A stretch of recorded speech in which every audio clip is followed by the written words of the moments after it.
Hello everyone, welcome back to my channel. I'm James and today we're exploring how what does X icon means on Snapchat. So without any delay, let's jump right in. First of all, open your Snapchat, and once you open your Snapchat, your camera will be on, and on the you can see on the bottom you can see a different icon. Simply click tap on the chat icon.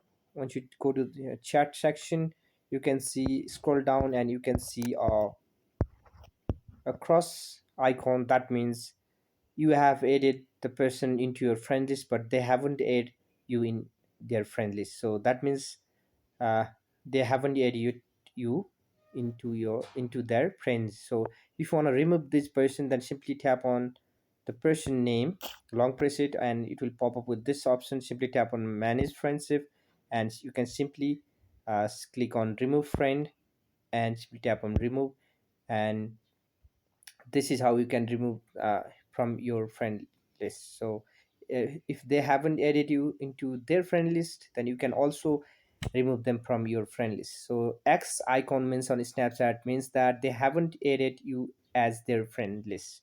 Thank you for joining me today. If this video helped you, please give a like and subscribe. For more, got some questions, please comment below. Signing off until next time.